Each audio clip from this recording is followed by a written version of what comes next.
We can't go on together with suspicious minds. Hey, y'all, come on in. You're here on a great day. We have our second today from Palooza.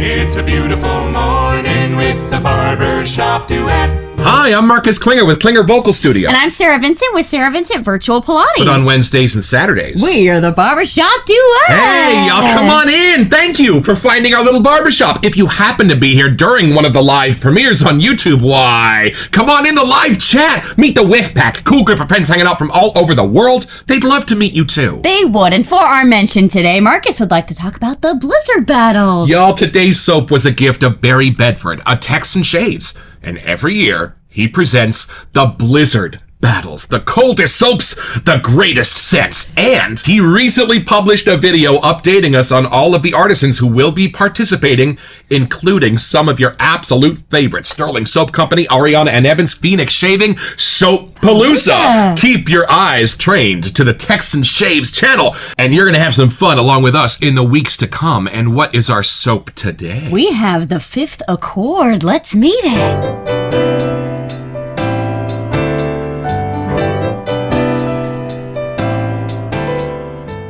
All right, y'all, from the sales page at soappalooza.store. The Fifth Accord Shave Soap, ritual in every lather. Shaving is no longer routine, it's an indulgence. The Fifth Accord Shave Soap transforms the everyday into an experience of refinement and depth. Ripe raspberry and green stems awaken the senses with a crisp, vibrant opening. Dark chocolate and vanilla melt into the lather, offering richness and warmth. Musk, saffron, and pepper ignite a subtle spice that lingers on the skin. Olibanum, bourbon, suede, and cedar anchor the ritual with smoky elegance and smooth sophistication. Whipped into a dense, creamy lather, the Fifth Accord cushions every stroke, leaving skin refreshed, nourished, and lightly veiled in its unforgettable fragrance. This is not just shave soap. It's the first movement in a symphony of scent, setting the stage for the aftershave that follows. Elevate your ritual. Begin with the Fifth Accord. I should have played that song from The Fifth Element with Bruce Willis. Well, y'all, we started with Clip Joint, their barbershop unlike anything else in the wet shaving world, and it's a barbershop. So we are excited to see where this probable gourmand is going to lead us today. Let's open the box.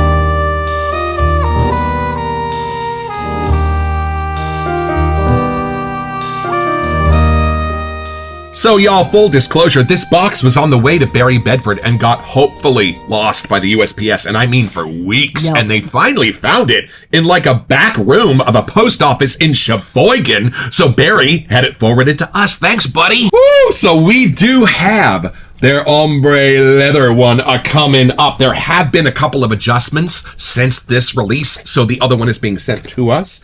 But you did see the Fifth Accord. Look at those leaves. I am such a fan of these green tubs. They're super fun. And they're a little bit of a step up from the normal ones of this size. They're a little harder. I can't put a dent in the bottom. Well, raspberries, vanilla, chocolate. Doesn't take much to convince me. Come along, y'all. I'm going to have this first impression.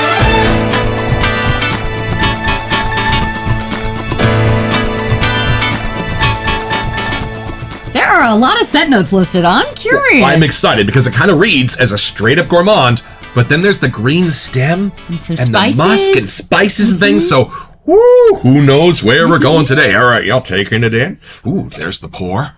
For those who like to see kind of dark, there is vanilla in there, as it says. All right, the patented Shake and Clan. The Marcus There's Barbershop Duet. Taking it in.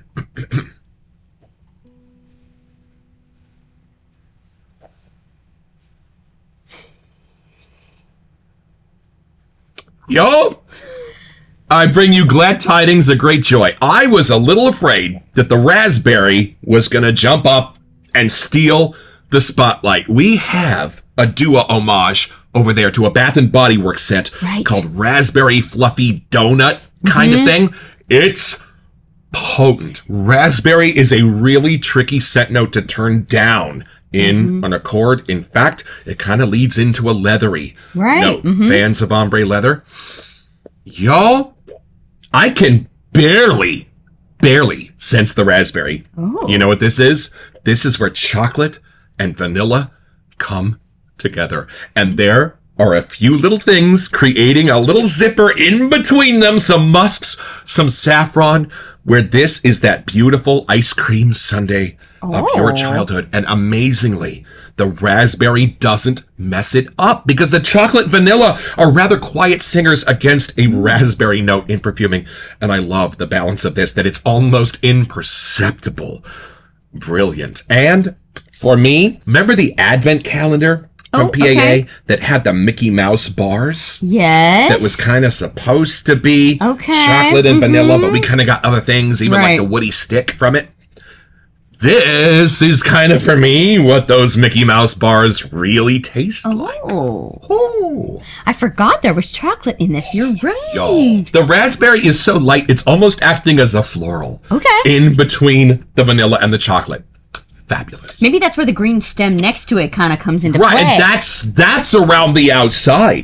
So it's almost like an ice cream social out in the park under the gazebo and the elm trees. You know what I mean? And the saffron is dialed back to, again, be just as mellow as the raspberry, so it's not going to be in your face like Baccarat Rouge 540 or really kind of anything else that we've had saffron in. It gets to be a loud singer. Nay, nay. That's being put in the back with the raspberry. And then here's the thing about the chocolate.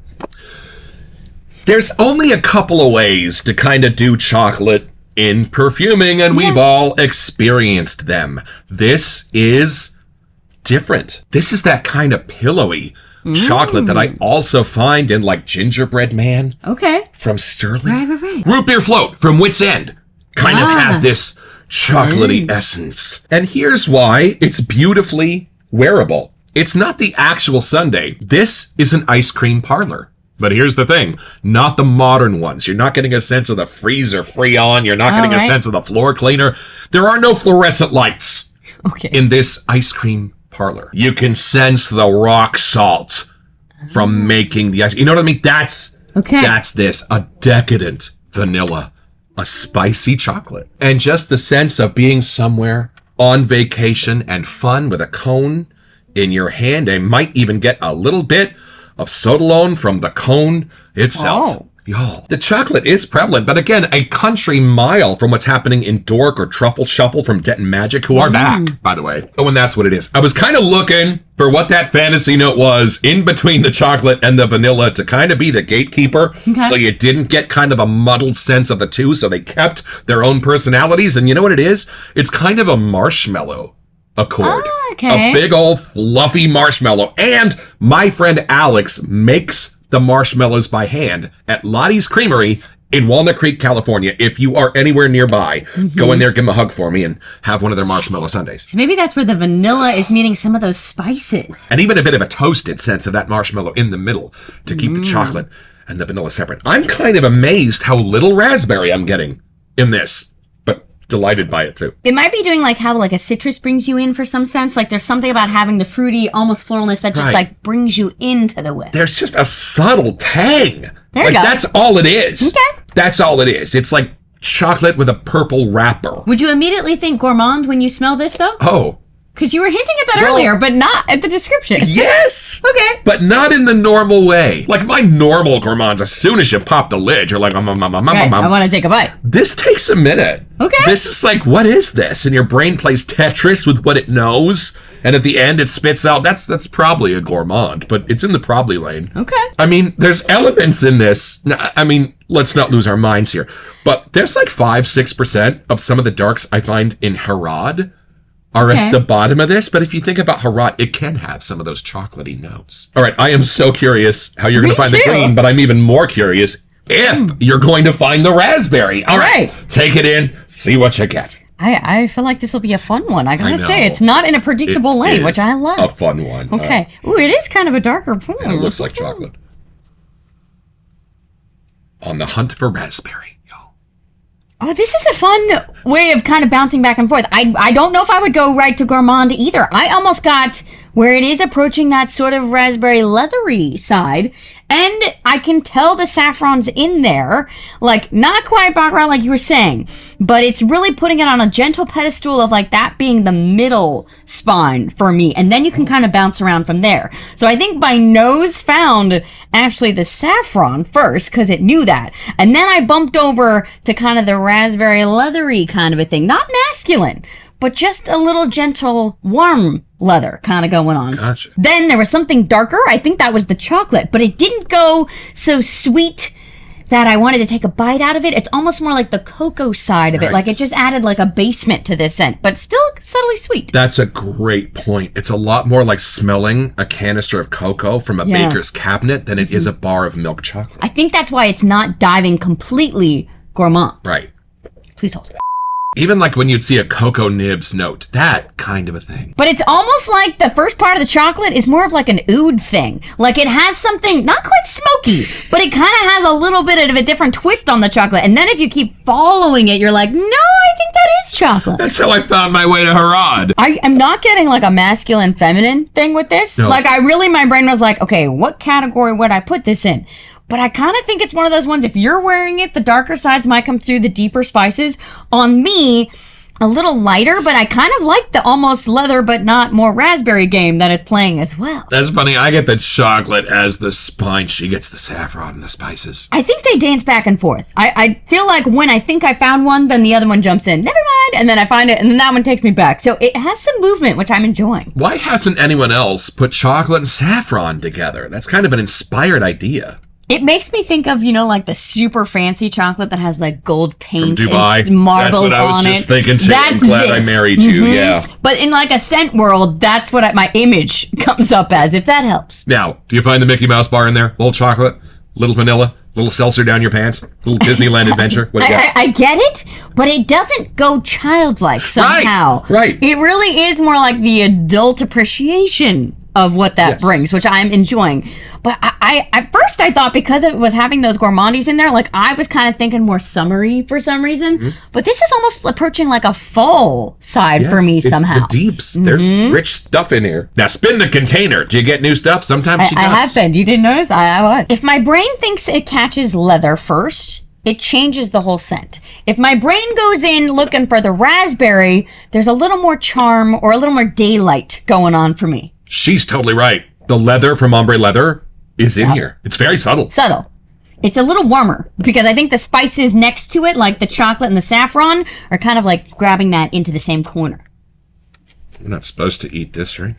I feel like this is one of those scents that you want to wear to have fun memories with. Like if you want like a little scent reminder, it's not a scratch and sniff or anything like that. But I feel like wearing this, you're having a good time. There's laughter, there's adventure. Like it's a memorable time wearing this somehow. It's just coming through with the scent. Like I would want to save it for those important kind of fun days. Well, if you're taking the nieces to children's fairyland, there you go. You don't really want to wear green Irish tweed, do you? But there is like a mature charm to this that somehow I feel like I am an adult looking back on childhood memories somehow. Like that's the only portion that's coming through. Gourmandy-ish is kind of tweaking me to get that sense of it. I do get the musks at the end. Like there's something that doesn't stay dark. So it kind of cleans back up at the end. Right. And I think that is just all it needed to kind of round out the edges of where this could have gotten deeper. Instead, it just kind of bounces back up. Well, y'all come along with us because we're going to show you a fabulous Soappalooza lather and take another look at these scent notes.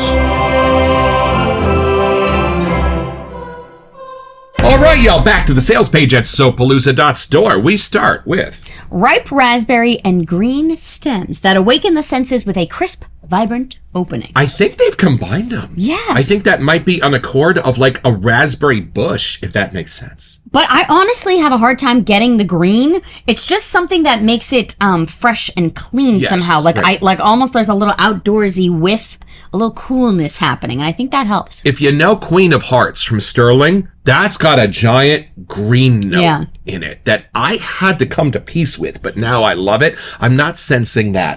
It's done different here, I would agree. And then we have dark chocolate and vanilla melt into the lather, offering richness and warmth. I like those two words, richness and warmth. This is the yin yang for me, y'all. This is the heart of it for my nose. Yeah, they really, I don't know how they leveled out where the chocolate and vanilla are kind of balanced, but it is a perfect balance in here. Are you getting that marshmallow? That's yes. Kind of the referee between the chocolate and the vanilla so they stay separate. Okay, have you ever had the marshmallows that have chocolate in them? I think Trader Joe's used to have them. They were like in a square kind of thing. So it's not just plain marshmallow, but it's like a marble swirl with chocolate and marshmallow. That's what I'm getting.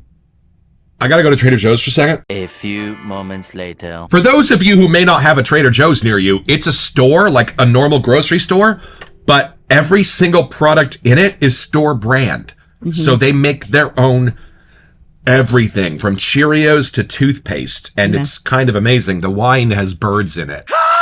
Up next, we have musk, saffron, and pepper. Ignite a subtle spice that lingers on the skin. Okay, I think the pepper and the musk, honestly, are adding a little hint of like a masculine kind of mature side. Right. Not that I wouldn't use it, but it does have a little bit more of a ruggedy dapperness kind of thing. If those words could go together, that's both in here. And it's not the cedarish kind of pepper. Either. It's more of like a Szechuan. Yeah, something a little zesty.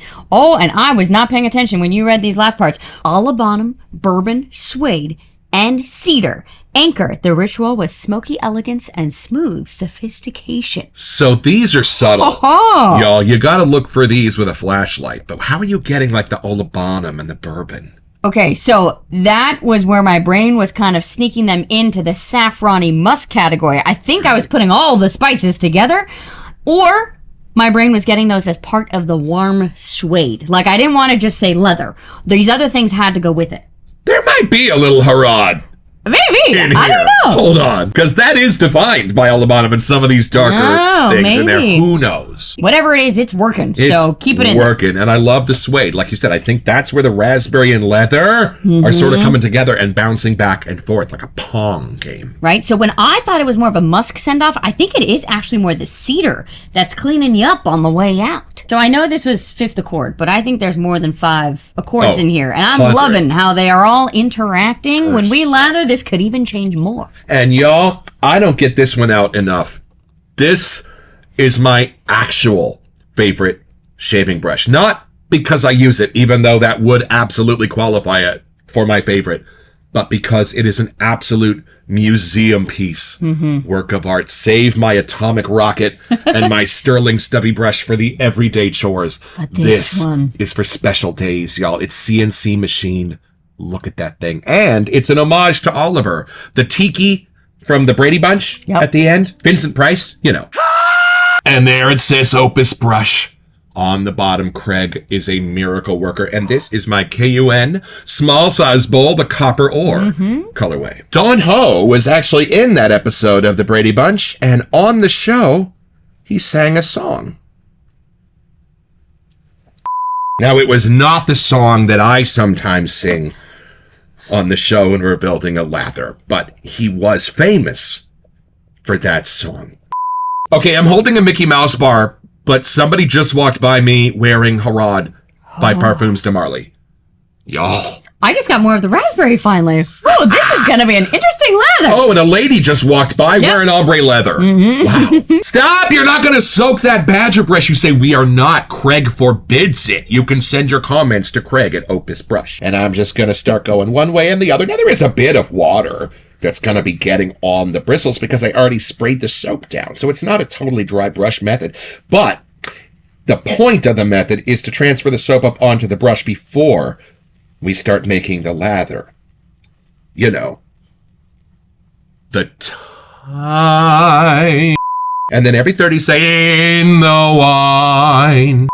About every 30 seconds, you spin the brush, give the bristles a new orientation to grab at that soap. Look at this. There's no frothy lather overflowing the sides of the bowl. You're not getting slippery soap on your hand or anything like that. It's about control. And then you dive down and grab the water and start building your lather from between the bristles of the brush.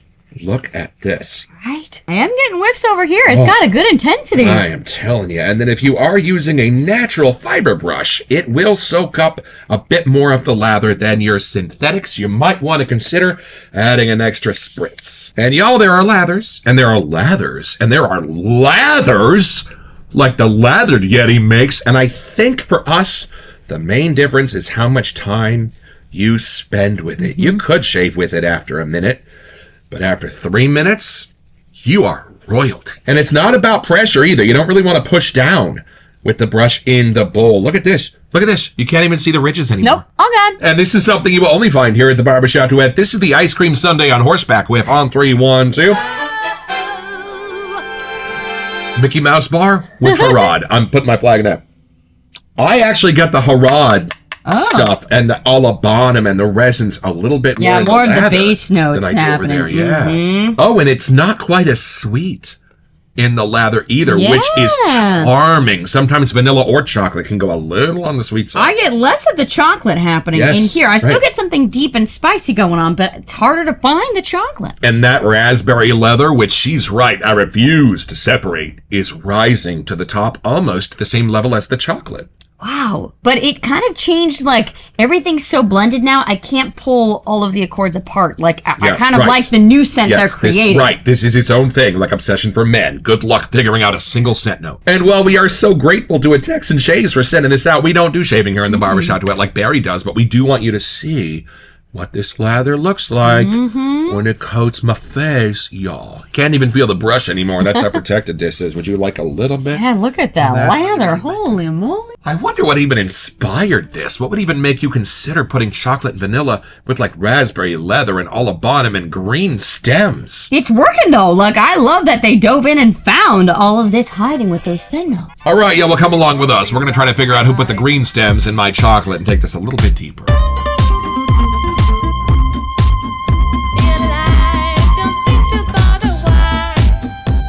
I feel like after reading those scent notes and smelling this, I understand they are the same list and they are the same scent notes, but I feel like every time I take a whiff, I have a different way of getting to the center of whatever that is. Like the center changes. Sometimes I'm like way more chocolatey, other times I get more of the raspberry. So it's a fun one because I feel like every time you use it, something new is going to have its moment to shine. And yet in the middle, like the yellow brick road, is a safe lane for you surrounded by all this craziness going on. This really is like an Oz. I would agree, actually. Like, there's parts of it that I'm like, okay, this is definitely leaning a little more masculine. And then when I try to find that part again, then I'm like, no, I would totally wear this. There's fun parts that are happening in here. So I like how versatile this is. It's oddly crowd-pleasing. And for a new artisan, right? There is a reason they are making such a splash in the wet shaving world. This space is extraordinary. And you gotta hand it to them. They released a barbershop that has yet been unseen in the wet shaving world, which has got like 50 amazing barbershops in it. It was great. I just looked at their website and now they have EDPs. Like, they are growing fast. There's tons more soaps. We clearly have been missing out. Oh, the ombre leather one you saw in our box, that has been reformulated. So they're going to send us out a new one before we shoot the review. So it's pretty simple, y'all. Just sit down to enjoy your Mickey Mouse vanilla and chocolate bar, and you're going to bite into it. Find some raspberry seeds. Well, that's fine. Well, some little yellow streaks. Oh, that's just the saffron. But just about the time you're spitting out chunks of Alabanum, you're going to get your own. So head over to soappalooza.store to find this and all kinds of other cool stuff.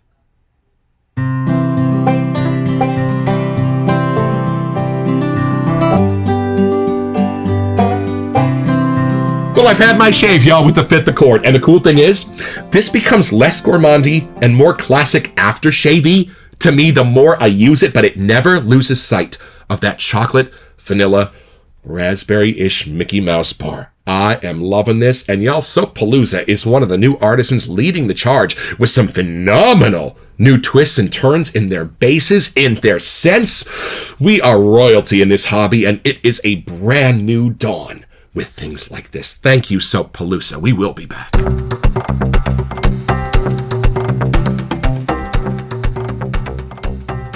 Hey, welcome to Messages. So for our April giveaway, we wanted to give you a chance to get $25 to Noble Otter. Yeah, y'all, and all you have to do to be eligible for our giveaway is send us an email here to wesetYou@thebarbershopduet.com so we can get back to you. It's the only way we communicate about our giveaways, and then check back here on our first May episode to see if you are our lucky winner. Best of luck. You know what's cool about this? The earliest gourmands, including the Christmas gourmand we just got from Dua that doesn't smell anything like Christmas. Yeah. Those gourmands are built with patchoulis. They're built with resins. They're built with things more to make your mouth water than to actually be reminiscent of a dessert or a treat. So y'all, this does both. This not only puts that ice cream sundae in front of me, but something about the Alabanum, something about the green stem, something about The resins and herbs in this just make my mouth water in the same way those earliest gourmandy patchouli accords do, with a little bit of a modern twist, and I'm loving this soappalooza. I'm having so much fun just trying to figure out what's in here. Like, I know they listed it out, but again, I think I'm just enjoying the ride of kind of bouncing around with all these scent notes. And if you could use all of these notes to kind of build a sense of tobacco, that's what's happening in here. Some kind of new, whimsical, deconstructed, put together with chocolate tobacco. I'm not going to say you're wrong. I am very curious, after looking at all of the new scents they have, which one we should try to add to our collection next, because there are a lot happening. Don't forget, your next support with the Barbershop Duet. You'll smell better just watching this.